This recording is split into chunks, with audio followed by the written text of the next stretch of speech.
displace anybody, didn't displace any families. We're looking at doing some community improvement over there. Let me just add that to that. When I form a committee, I really want to make sure it's diversified. As you look around in here today, my main man here, he and I have been on city council now. I was 28 years, he was 22, and we still going.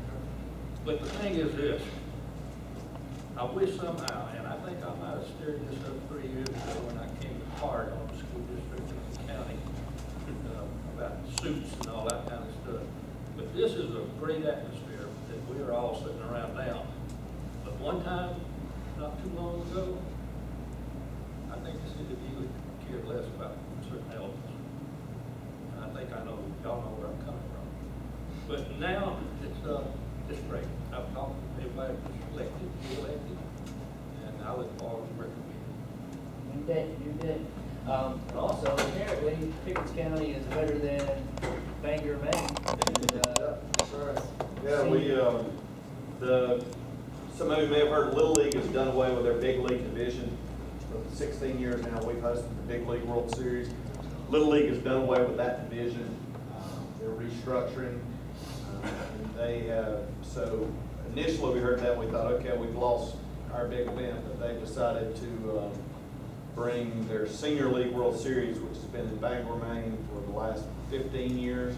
They're relocating it to Eastland. So a testament to John Humphrey and his group with what they're doing down there, that they thought we were too valuable to lose as a host site, so they're relocating one of their other World Series down here. So that will be 14 to 16-year-old kids. They've done some research, so no longer we have the 17, 18-year-old, 19-year-old kids playing in Easley. You'll now have the 14 to 16. Everybody watch the 6 o'clock news, I'm going to be on it. Oh,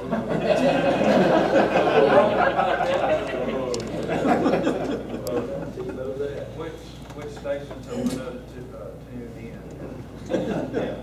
John, better be careful, I know a lot of these new council members.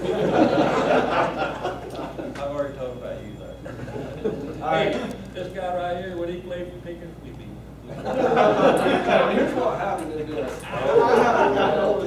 November 11th, 1983, some of y'all heard this story. Oh, Lord. His uncle kept the score clock in the press box. They lined up to kick a field goal. They couldn't even do it right on the ball. That pew guy picked the ball up and ran out to the sideline. They stopped the clock for 1 second. He's still in bounds. And he kicked it and then walked. Oh yeah, they moved the ball. He was not kin to me, but let me tell you.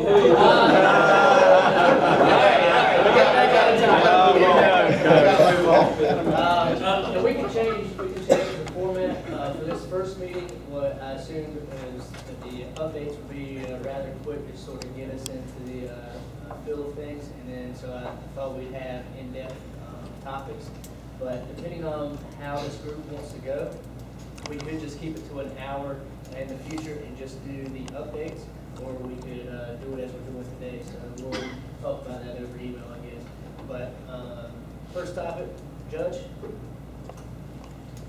Thank you. When I was elected 2 years ago, I'd been there a couple of weeks, and I had a young mother and her son in my office when I got out of the committee meeting about 5:30, and they were there advocating for dyslexia. Her son is dyslexic, along with a number of other children here in Pickens County. The statistics are that 20% of our student population has some form of dyslexia. And so I became interested in the topic and started doing some work and some research, and then lo and behold, about 4 months later, I had a grandson who was diagnosed with dyslexia and ADHD. I had his little brother tested, and he was also dyslexic and ADHD. Unfortunately, our public school systems cannot meet the needs of most of these children, and that's unfortunate, because when you have 20% of the children that are being affected by this, it takes specialized training for teachers to be able to meet their needs. You know, reading recovery is a huge component because of what Clemson University does through their education department. But trying to teach a dyslexic with reading recovery is like trying to fit a round peg in a square hole. So I had conversations with Dr. Merck about it, and to his credit, he did a lot of research on his own. I now have 2 grandsons at Camperdown Academy over in Greenville because their needs can be met there and not in our public school system. This past year in March, I introduced, along with several others, H5024, which is a joint resolution that instructed the State Department of Education to train all kindergarten through 3rd grade literacy teachers and coaches in evidence-based dyslexia methods, which includes assessment, identification, screenings, and to report the results of that training back to the General Assembly, the House Education and Public Works Committee, and Senate Education Committee in October. The outgrowth of this, and it came very late in the session, and I will say that H5024 went through subcommittee, full committee, the House, Senate committee, subcommittee, full committee, and the full Senate without a vote against. Because if a child cannot read, they can't do anything. And everyone recognizes that. And what we have done is basically scratch the surface in getting the dialogue going about dyslexia. There are 3 modules that last about 15 to 20 minutes each that give a brief description of what dyslexia is, and then some strategies with identification, assessment, and teaching. It's very elementary, but it is a start. The first 3 days that the modules were online, 2,500 people watched it. I received a call from Molly Spearman last week when I was on my way to Columbia, and over 10,000 teachers had viewed it up to that point in time. So there's a need for it. Now, to Dr. Merck's credit, he saw the need to start training teachers here in Pickens County. And this summer, there were 17 teachers that went through an Orton-Gillingham training program that lasted, I think it was 60 or 70 hours over a 2-week period. And these teachers are scattered around the district to address the needs that we have. And once again, that's just a start. But I want to applaud the school board, Dr. Merck, and his staff for being very active in this regard. We're going to be introducing some more legislation this year that will require every education student in South Carolina, that's general education, that they will take a course in these reading disorders so that they can be acquainted with what it looks like, what needs to be done, because Orton-Gillingham is a multi-sensory teaching method that is able to meet the needs of a broad range of children, from the very bright ones to the ones that are struggling. Dyslexics are average to above average students. And the thing that really got me was the fact that when I was a circuit judge, I think about how many people I asked when they pled guilty or they were sentenced at the end of a trial. I asked them, how hard did you go in school? And most of them had dropped out. Elementary school, middle school, high school, wherever. But they had dropped out, and I wonder how many of them dropped out because they became so frustrated because they couldn't read. So the people who can't send their children to an academy like Camperdown, they don't have an avenue. What I'm doing now will never help my grandchildren, but it's going to help the children that are coming along. That's what I wanted to do. So thank you for allowing me to let you know about that. We'll continue to work on these issues. All right, with 5 after, I'll do a very brief sort of summary of where we are, so we can have some time for questions between everybody. But I think it's important in the roads issue for people to take a step back and see where we were coming from and where we are and sort of what the future looks like. And I want to rewind you back to 2014. We had a gubernatorial race between Governor Haley, and Vincent Shaheen. During that same summer is when the General Assembly really started to focus on roads. So this issue hasn't been at the forefront, it has been daily in the paper up until about 2 years ago. And unfortunately, and everybody in here at this table is an elected official and knows that we're expected to be experts on everything that's out there. And unfortunately, I don't think it was any campaign promises or lies or anything like that. I think we had two candidates that didn't fully understand our issue with roads, like most of the General Assembly now understand. So that's where you get the quotes. You'll see it, and actually it's one of the reasons that the Green Rule local tax bill is Governor Haley out there saying we have enough money in roads. But people need to put that in perspective, that it was during a campaign in which we didn't have the knowledge that we do have now. So we go through the election cycle. At the same time, the House created this committee, and this committee has borne pretty much all of the numbers that you see now. Every day when you read a paper about roads and it has a figure in there, it pretty much it was out of this House committee. They did a tremendous job. We met for 8 to 10 months. I was fortunate that when my election was in June, I was able to attend, and I went to every one of their meetings down in Columbia. But they did an excellent job of bringing DOT in. They had comparisons with other outside agencies. They also had DOR as far as income, everything like that. So that went on for 8 to 10 months, but this was also during the campaign season. They were trying to craft a bill, and unfortunately, and this is one of the, I guess everybody in here knows that I am a supporter of Governor Haley. We agree on a lot of things. But one thing that I think that was negative is there was a lack of communication between the governor's office and especially House leadership during that time. So this group created a bill that was going to be introduced in January without really knowing who the governor was going to be or what the parameters. The leadership pretty much assumed that it was going to be Governor Haley, and because of her actions, they thought that a gas tax was off the table.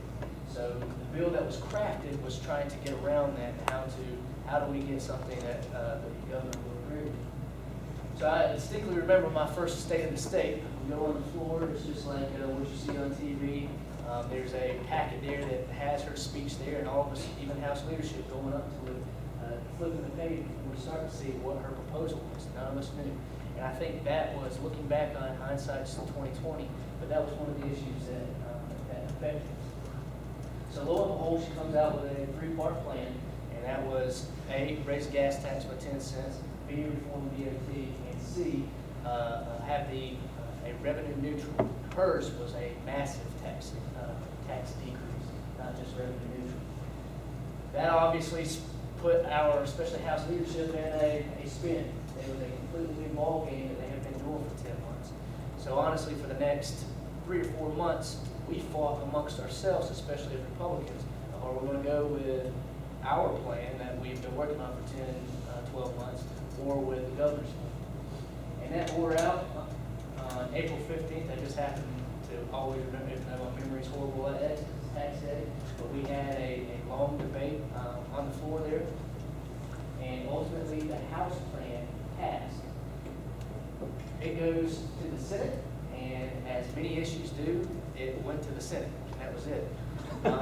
This was in 2015, April 15th of 2015, the House passed a roads plan, and it sat there through, we actually even went through, because of the Confederate flag, we went until late July, and nothing was done on it. We go into break, January, nothing done on it. This year, January, nothing. February, nothing.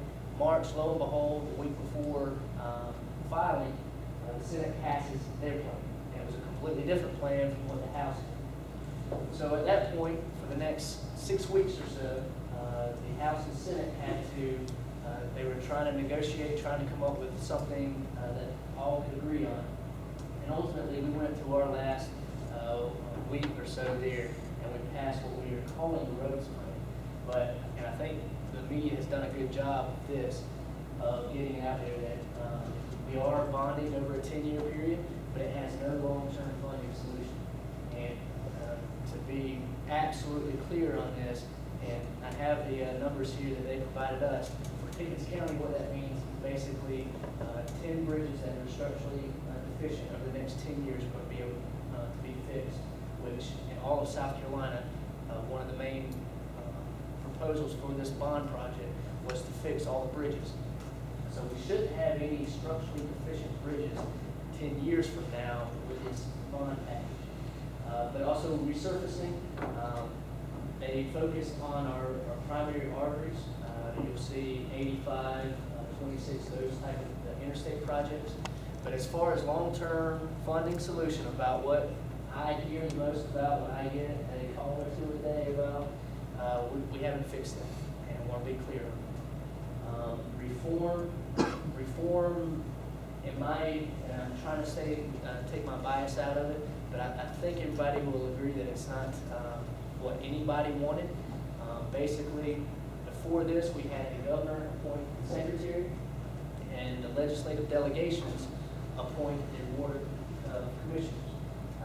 Now we still have oversight of that, and the House recommends, the governor appoints all the positions, and then the Senate confirms. There's pros and cons. On the pro side of what we're doing, and I understood this and don't disagree with it. People call us, they don't call the commission, and our DOT commissioner and everybody here is welcome to when it comes to our Easley Rotary on September 6th. But I get the calls, the DOT commissioner does, and the winning argument was, since we get the calls, we're the ones responsible. We want to have some input into who is selected on the commission. My viewpoint, the viewpoint that lost was that we wanted to be executive control, so we know exactly who to go to. That would be the governor. But there's pros and cons to all this, as y'all well know. So reform, sort of there, but I think it's going to be another focal point. But what I hope to get across, and I can say this in a factual standpoint, Pickens County, just in a micro, and I'll go even to the largest, the whole county, but in a micro level, our CTC this year is going to get $1.1 million. Tell them our CTC. Our county transportation committee, every county has what we call a CTC. In Pickens County, the state delegation appoints these 6 members, and they receive 2.66 cents of every gallon of gas that you pay. That's 16.4 state tax that you pay. 2.66 cents of that goes to counties. And it's a C-fund formula. It's all pro rata. We get our fair share.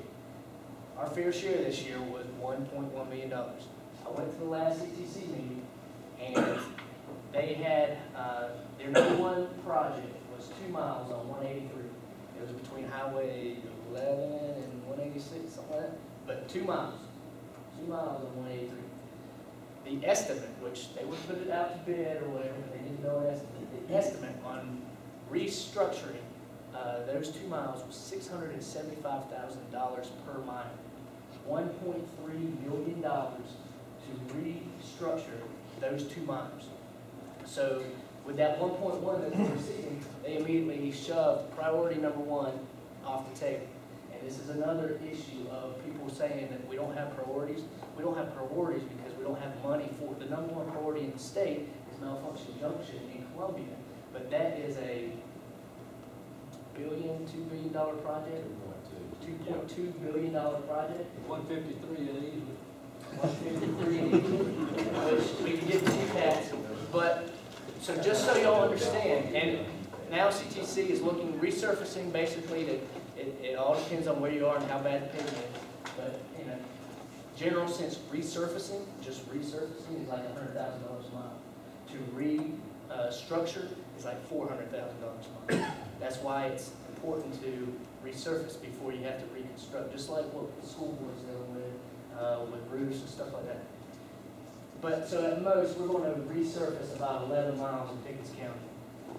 So to all the people that you hear about there's waste, everything, I will give you 100%. You can have 100% of the $1.1 million as waste.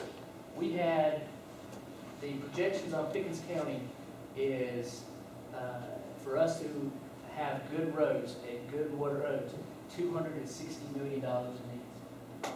We have 1.1 million. Last thing I'll say, because I think the point has been hammered, but there's the complexity of the roads, it's definitely complex. You have numerous funding sources. When you go to the pump in Pickens County, you're paying a state tax and a federal tax. When you go to York County, when you go to Charleston, when you go to Myrtle Beach, you're paying a federal, state, and a local tax. Nowhere in upstate South Carolina is there a local tax. That's one of these skewing points of where you'll hear about, oh, well, Myrtle Beach is getting all the money, Charleston's getting all the money. Myrtle Beach has pumped in, it's on my Facebook page, but like $500 million over the past 5 years because of their local sales tax, actually.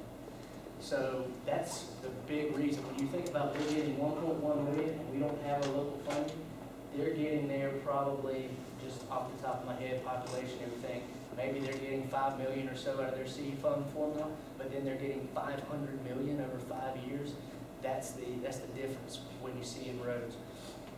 But in Pickens County, so those are the funding sources. What we get money from, you get money from DOT. A couple of us serve on GPATS. GPATS has projects. There's an organization called ACOG. A couple of us serve on ACOG. There's some projects there. CTC, obviously. And then we don't have these local projects. But from those, the best I can tell, and Mr. Quinn's son has been hammering me on this, I tried to come together with what Pickens County and all of these funding has what we get per year. And I sort of don't want to get this out in public because we're probably getting more than we should as a county compared to others. But our CTC, GPATS, and ACOG still don't have numbers from DOT, but I'm roughly at about $17 million for per year. Over the course of 3-4 years, that's how much the county's getting in. So $17 million. And the reason I say I don't want to get this out there is because we're paying in the county about $16 million in tax. But out of that $16.5 million without DOT numbers, again, put that in perspective, we have $260 million in need. We can reform all we want, and I will be the first one. In fact, I'm going to file a bill about making it DOT an executive cabinet agency, and I'm there for that fight. But we're talking about waste compared to, that's maybe 3% of the issue compared to 97% of the issue is the funding. So that's where we are with roads, and we have 10, 12 minutes left. I will. Then you want to talk about this infrastructure now, we drop that now. Yeah, this is probably the best element out of all of it. With the infrastructure bank, we reformed that to where the DOT commission, it's not separate. And I guess sort of back up a little bit, what is the bank? The bank is another separate, I didn't mention it as far as us getting, because Pickens County has not received any bank money. But the General Assembly created an infrastructure bank, and the original intent of it was to be able to bond large projects. Think Ravenel Bridge, our largest project in the state. The numbers are skewed, obviously, because Ravenel took up so much money, and organizations and people point out, oh, the bank is giving certain areas of state money, and yada, yada, yada. Well, those numbers are about to be skewed our way because the 385 project is a bank project, and all of a sudden we're going to look like we're the ones that have brought in all this money. But their whole idea was because even state government couldn't fund these billion-dollar projects, that we would bond it out through this bank. They were completely separate prior to last year. Our reform of this year, which is, and I'm glad Chairman brought this out, probably the best thing that in my mind came out of it is the DOT Commission approves those projects as opposed to them doing anything on their own. And to answer a question about why Pickens County is not, well, one, there's an actual limit on how big the project or how small the project can be. And then number two, you have to match. So when you think Ravenel Bridge, it was another couple $1 billion project. Locally, it was matched as well. So Now, can we change that to where smaller counties like ourselves, it's a lower threshold? And when we talk about 183, stuff like that we want to fix, that is an option, but it's going to require us to manage. But with that, open up to the question and answer tab, 10 minutes. One question I did have, shared body cameras. Where are we on body cameras? We've applied for our body camera. We got a notice last week that we'll be getting $109,000 for our body cameras, and that should take care of about all of us. And we're still deciding on our ones we want to go with, because this is a long-term investment. So we don't want to get to the point that drive our officers crazy. We're at the testing phase now. So we're looking forward to it. The cinema's changed, and I've always been I have my own that if I ever stop, when I stop the car, it's on all the time. And so we're looking forward to it, and officers are seeing it now as a way to protect them. And so we're actually going to do training with our officers of how to make sure that, I won't say manipulate, but if somebody's trying to goad you into something, you're yes ma'am, no ma'am, yes sir, no sir, that type of thing of how to act on camera where you look like the good guy and the bad guy looks like the bad guy. So that's kind of where we're at now. And there were some oddities in the funding for that. You may have heard about DHEC, getting cameras before police, your day-to-day officers. We got $109,000, which we thought was great, but the city of Greenwood got $200,000. So we didn't actually figure that out, how that worked, but that's formula, but we're glad to get what we got. Okay.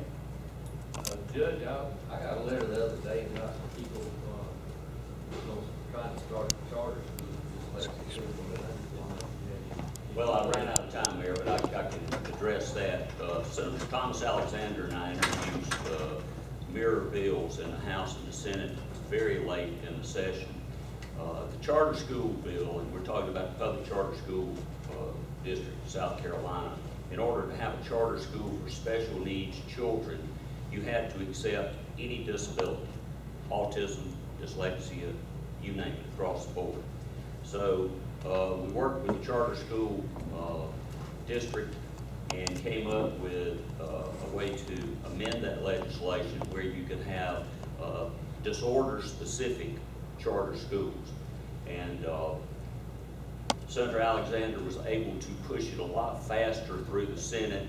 We had an issue over in the House with a subcommittee chairman who had a disagreement with the charter school district that slowed our bill down in the House. But Senator Alexander got it through the Senate, and then we were able to, even though it had been introduced after what we call Passover, May 1st, we were able to get that bill in the House, and even though there was an objection that it was referred to committee, we were able to get it recalled the next day. And the very last day of session, charter school bill passed. There's a group over at Clemson, Lakes and Bridges Charter School, that is working on their charter now. It's a school that will be specifically for dyslexics, probably handle about 125 to 150 children, and it's going to be a great asset. It's going to be a model for schools at this time around the state, and they are shooting for an opening 2018-19 school year. Thank you for that question. I'd like to ask Neil a question on local government fund. Do y'all have to pass a new law every year to create that fund? We don't pass a new statute. The statute stays the same, but we have a proviso that says this is what funding for LGM is going to be. How do you feel about the city of Eagle sending more money to Columbia than we get out of Columbia? Bad. What do you do something about it? Well, and going towards what Chairman was saying, we have $240 million this year, and I just posted this, but once you get the pension, $1 million. Roads, DOT wants $1.2 billion. EFA, and I'm pretty sure Danny wants us to fully fund EFA, that's at $600 million. At LGF is actually the smallest one. It's like, I think $60, $70 million. So we have just those four issues, and we haven't even brought up mental health. We're at about $4 or $5 billion for $440 million. We'll have fights. We'll have fights. Mayor, to put it in perspective, to follow up on what Neil says, when we increased the base student cost this year by $130 per student, that was $207 million. That's nowhere near where we were when the recession started of about $2,850, I think, something like that we're trying to get back to. So it's all those competing differences.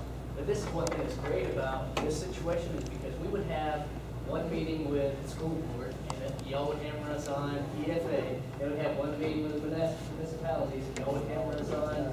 Now we're gonna do it every quarter. And that's gonna be every 2-3 months, but y'all can at least see we're getting multiple rates. Mayor, let me tell you something else to look out for. I'm good going up. Now, you go ahead and write this down. There's a group of folks in Columbia that do not like their local government. They don't like it.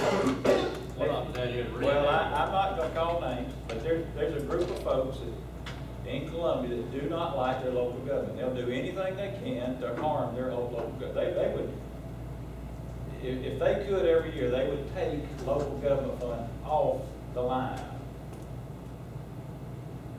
Now the discussion is, and I've heard this several times in the off-season, now the discussion is, we're gonna rewrite the formula. We're giving them too much money, we can't pay them that amount of money, it's never gonna be achievable, let's rewrite the formula. Do you have that power to rewrite a federal? Yeah, you could, they could, there's a state statute, and they could rewrite that formula. You be on the lookout for that in the next session, because I honestly believe that the discussion by this group of folks is, let's rewrite this thing so that we'll lower the formula, it brings it in line to where we're funding them now, and then they'll shut up and go away. Now they won't fund the formula, but y'all been paying us in arrears for how many years? I understand. We'll stop if y'all even up. Well, hey, you'll find this delegation supports I know you. that. Well, We support you. but the problem though, some of these people need to have meetings like That's right. this, you know, to iron their differences out and work That's together. right. There's some counties that have plenty of money. I mean, there's some counties sitting around in a meeting like this deciding how to spend it. But, you know, the majority of the 46 counties are sitting around like we are trying to figure out how to fund it. So I think it's important that you stay active and you keep listening and you keep talking to the, I spoke to the Association of Counties in Hilton Head this past year, this last month. And all they want to talk about is local government. I told them the same thing I just told you. There's a group of folks down there that want to rewrite the formula that puts it at the level where we're funding it right now so that we can say we're at 100%. What is that, about 82, 83%? Yes, in the low 80s. So don't be at all surprised if you read that one day, oh, they're talking about rewriting the formula. I told it to you today. All right, when they do that, tell them to rewrite the amount of money you get out of fines, which you know, we get 30%, y'all get 67%. Something's wrong, I understand.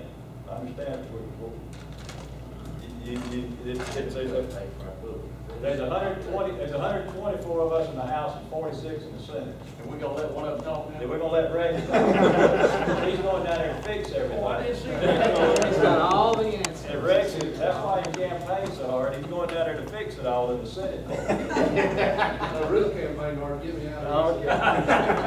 Anyway, no, I appreciate everybody coming. I do want to say thank you to everybody that came out in public. Neil and I talked earlier, what we're going to try to do is, in the future, have just a short time for the public comment, just to kind of say what may be on your mind. I think it's very important for us to come out and do that. Philip, I want to credit you with being smart. Neil and I started talking about how to hold these meetings and what day to hold them on.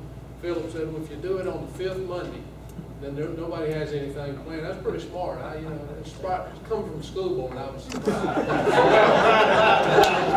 You'll pay for that, Red. Y'all do all calendars. But I think we did have one more meeting last year.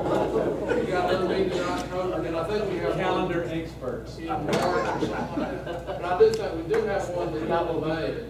There's one meeting at the end of May, that I think we ought to try to move up into April, just so we as the delegation, before we go out of session, can make a year-end report. But anyway, thank everybody for coming out, and call us, don't hesitate to give us a call, because that's what we're here for. Good Leads job. into the closing, next one's October 31st at Clemson at noon.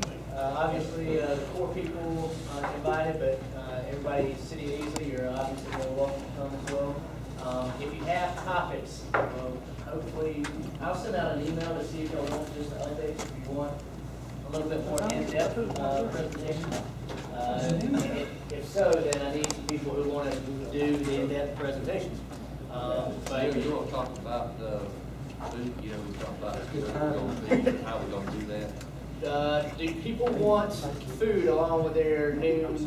Why don't we, maybe poll the group, and it may be that we can have some people that would provide, that are volunteer to provide so much. Well, thanks again. And that's gonna be in the community room at City Hall, which is downstairs of Clemson City Hall. All right, thank you.